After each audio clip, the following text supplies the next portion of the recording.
안녕하세요. 절대값TV의 명품 PD 한PD입니다. 자, 이번 시간에는 그 세종 도랫마을 13단지 7,000대 1을 기록했어요. 평균 경쟁률을. 자, 우리가 이 아파트에 관해서 한번 이야기를 해보고 관심이 많고 7,000대 1의 경쟁률이 갖는 의미가 뭘까? 세종시에서 자, 뭐 그런 여러 가지 문제 그리고 뭐 최근에 뭐 급매물 거래 상황까지 전반적으로 한번 이야기를 해보겠습니다. 일단 이 세종 도랫마을 13단지는 원래 그 임대 아파트였어요. 그래서 2년 전에 제가 알기로 2년이 안 됐나? 분양 전환 을 했어요. 70가구 정도가 분양을 포기했거나 부적격자가 나왔어요. 그래서 그 자녀 세대가 나온 거예요. 부적격자가 70세대 이상 중흥 건설에서 심사를 아주 엄격하게 했다는 거예요. 그리고 세종시의 그 임대 아파트 예를 들어서 뭐 한 8년 전에 들어오신 분들 뭐 많이 들어왔었어요. 초기에 자본이 모자르신 분들이 뭐 세종시가 이제 발전한다고 하니까 경기도에서 뭐 지방에서 많이 들어오셔가지고 그걸 분양 전환 받으면 세종시에서 크게 돈을 벌 수 있다 해서 많이 들어왔었어요. 그래서 실제로 자 그렇게 해서 사신 분들은 제대로 받은 거고 그 다음에 그냥 주소만 옮겨놓고 그걸 또 전세 주신 분들이 있어요. 그리고 또 집을 사신 분들이 중간에 있고 이게 무주택자를 계속 유지를 해야 되는 거거든요. 분양 전환 받으려면. 자 근데 중간에 집을 사니까 부적격자가 나왔겠죠. 자 그렇게 해서 임대를 받아서 사시다가 분양 전환을 받아서 크게 자산을 마련하는 임대 아파트가 특공이 50가구가 나왔고 자녀 20가구가 일반 분양이 나왔어요. 그래서 340대 1을 기록했어요. 특공에서 340대 1이면 어마어마한 거 이거 어마어마한 거. 세종에서 그 일반 가구에서 최고 경쟁률이 7,000대 1을 기록했어요. 이게 이제 기타에서 기록한 거죠. 당해에서는 뭐 한 1,500대 1 정도 나왔고. 자, 그래서 전체적으로 70가구를 공급하는데 아파트에 9만 명이 청약을 했다. 어마어마한 거죠. 그럼 왜 9만 명이 청약했냐? 59제곱미터 25평이죠. 분양가가 1억 4,333만 원. 그러니까 지금 세종시에서 일반적으로 분양을 최소 25평이면 굉장히 싼 거잖아요. 이제 분양가 상한제가 철저하게 적용되는 곳이니까. 자, 그런데 그것보다 반 1억 4천 정도, 1억 4,300 평당 분양가가 600만 원. 자, 이런 분양가가 나온 것은 2014년도 상이에요. 그때 이제 분양가 기준으로 지금 분양을 해주는 거예요. 그리고 이거는 확정 분양가였어요. 그 당시에 확정 분양가였기 때문에 임대 전환할 때 확정 분양가가 1억 4,333만 원이었던 거예요. 사람들이 엄청 몰렸다. 자, 그래서 해당 지역에서는 한 1,050대 1, 1,054대 1 정도 기록했고, 기타 지역, 이제 전국 청약이 되는 거죠. 7,021대 1, 뜨거웠다라는 거죠. 자, 이게 왜 이렇게 사람들이 많이 몰렸냐면, 자, 이 실거래 가격을 보시면 돼요. 호갱노노에 나오는 자료를 근거로 보면, 최근에 그 세종시 많이 떨어졌잖아요. 한 1억에서 1억 5천, 뭐, 많게는 2억까지 떨어지는 경우가 있었는데, 자, 이 아파트가 최근에 거래된 거, 뭐, 1층 빼고, 기준총을 보면, 22년 1월 14일에 거래된 게 4억 9,500이에요. 자, 이게, 평균적으로 한 5억 5천, 5억 4천 정도 거래됐었거든요. 21년 9월 달까지만 해도 한 6천 정도가 떨어진 가격이 한 4억 9,500이다. 그러면, 뭐 최근엔 조금 더 떨어졌다 하더라도 예를 들어서 한 4억 5천이다. 그러면 벌써 이제 3억의 그 갭이 생기잖아요. 그래서 이제 3억의 로또다라는 거예요. 그러면 이게 실제로 그 4억 5천 정도에는 팔리느냐? 제 생각에는 뭐 4억 5천 정도에는 기준층이면 팔릴 수 있는 가격이다. 자, 그러니까 3억의 로또는 맞다라고 보셔야 되겠죠. 이게 이 아파트가 아주 남향 배치가 잘 돼 있어요. 그리고 전평형이 거의 59제곱미터, 25평. 자, 이게 전세가가 지금 얼마 정도 하냐면, 요즘은 조금 떨어졌긴 했는데, 한 2억 정도는 받을 수 있어요. 2억 정도는. 근데, 현 전세 가격이 2억인데, 분양 가격이 1억 4,300. 그러니까 대략 한 뭐, 5천에서 한 6천 정도는 오히려 수입이 생기는 거죠. 그러니까 분양을 받으면 내가 전세 놓고도 한 6천 정도는 생긴다.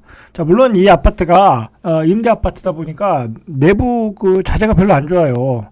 아주 안 좋은 정도가 조금 심해요. 굉장히 안 좋아요. 그러니까 한번 인테리어 공사를 하셔야 돼. 이거는 사가지고 인테리어 공사하시고 그다음에 에어컨도 놓고 뭐 그렇게 해서 전세나 월세를 돌리시는 게 좋겠죠. 물론 뭐 들어가서 사실 분들이야 당연히 인테리어를 해야 되는 거고. 자, 그렇게 해도 지금 전세가 한 2억 정도 한다. 한 6천만 원 정도 갭이 생긴다. 자, 그리고 이제 세종시가 지금 전세 가격이 굉장히 떨어지는 추세거든요. 한 5월에서 6월 정도 가면 전세 다시 반전을 할 수 있어요. 다시 상승으로 반전할 수. 이거 분양받으시는 분들은 자금의 여유가 있으신 분들은 이렇게 수리하시고 전세를 좀 천천히 놓으시면 더 많이 받을 수도 있어요. 그러니까 전세가가 제가 보기에는 2억 5천까지도 받을 수 있어요. 수리하고 에어컨 놓으시고 하면 2억 5천 이상도 받을 수 있어요. 조금 늦게 놓으시면.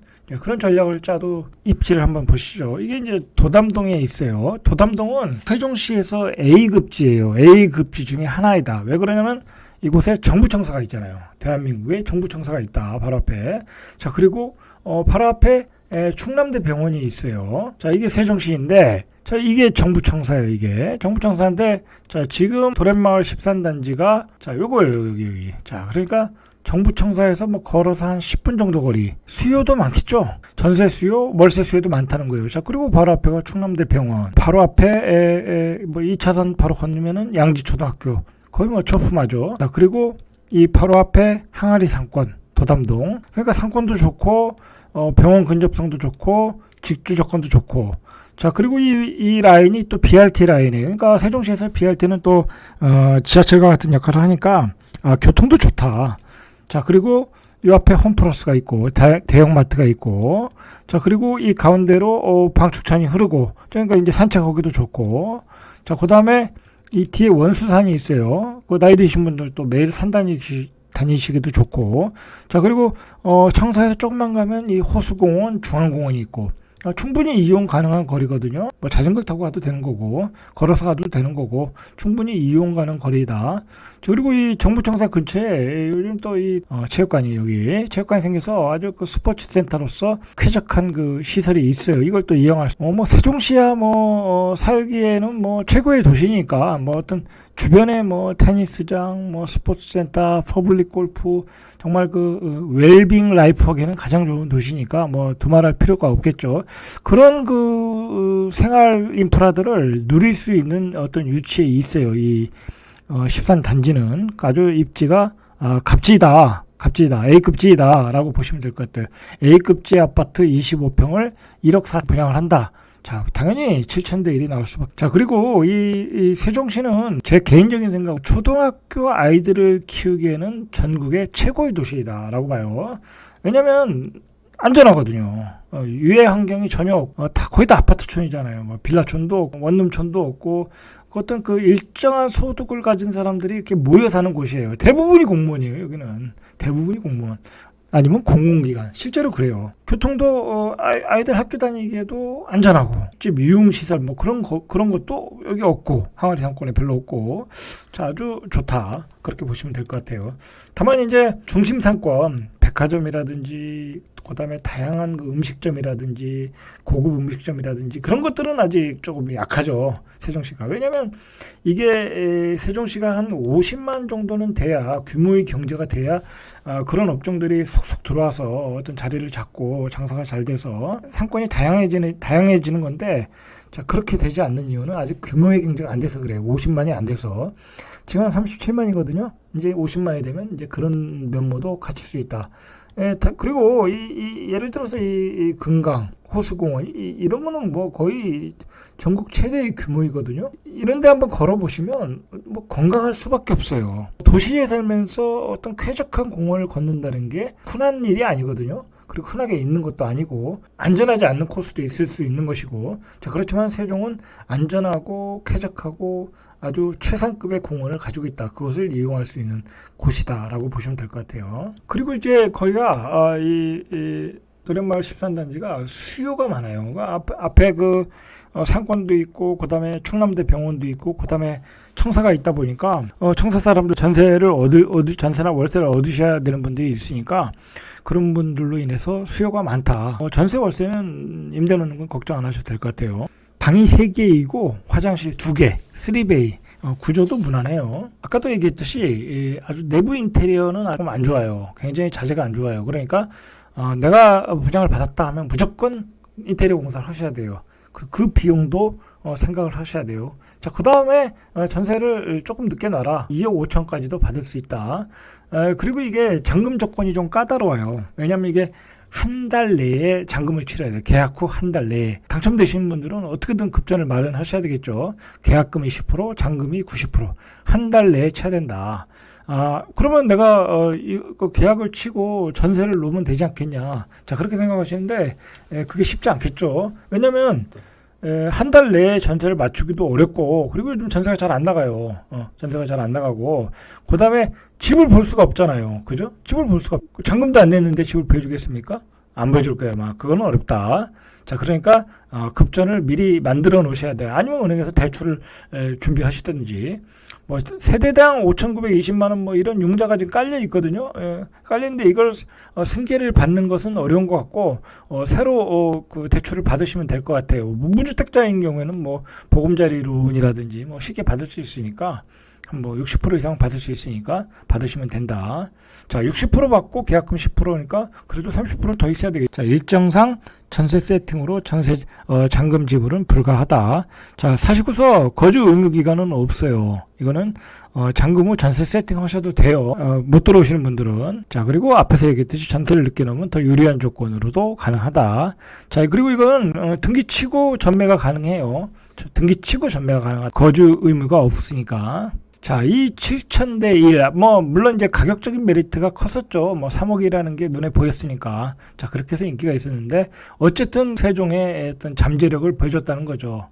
그 언젠가는, 다시 폭발할 수 있는 세종의 잠재력. 그리고 세종은 역시 모든 그 국민들의 어떤 관심 지역이다. 성장하는 우량주, 같은 도시다라고 보면 될 것 같아요. 자, 아까도 말했듯이 초등학교 교육 환경은 역시 전국 최고이고, 그리고 제가 이제 세종에 사니까 세종의 가장 강점은 이 도시 자체가 공원과 같아요. 아주 조경이 잘 된 공원과 같은 도시다. 어디를 걸어도 산책이 가능한 도시. 그게 세종이라고 보시면 돼요. 아까도 말했듯이 상권은 아직은 약하다. 자, 아직은 규모의 경제가 안 된다. 자, 이제 내년에 올해죠. 올해 3월 달에 금강에 보행교가 개통하거든요. 그게 또 다른 또 어떤 그 이정표가 보행교를 통해서 또 더욱더 생활 인프라, 환경 인프라가 생기고, 자, 그럼으로써 우리가 또 세종에서 또 어떤 쾌적한 생활을 누릴 수 있고 점점 좋아지고 있는 건 사실이다라는 거죠. 이런 그 어떤 그 폭발적인 인기를 보면 어떤 그 세종시의 가격 하락은 어느 정도 뭐랄까요, 한계가 있을 수 있어요. 제가 보기에는 너무 급격하게 여기서 몇 억씩 더 떨어져야 된다라기보다는 지금 떨어진 가격에서 조금 더 빠지면 어떤 저점을 잡을 수 있는 그런 흐름이 아닌가라고 제가 생각을 하고, 지난 시간에 제가 얘기했듯이 앞으로 올 5, 6월 정도 되면 그 전세 가격이 올라가거든요. 그 올라가는 전세 가격과 앞으로 나오는 분양가의 그 갭 사이, 그 정도를 가지고 기준점을 삼고 앞으로 나오는 금매물들을 가격 측정해서 매수하시면 될 것 같아요. 자, 오늘은 여기까지. 이상 절대값TV의 명품 PD 한 PD였습니다.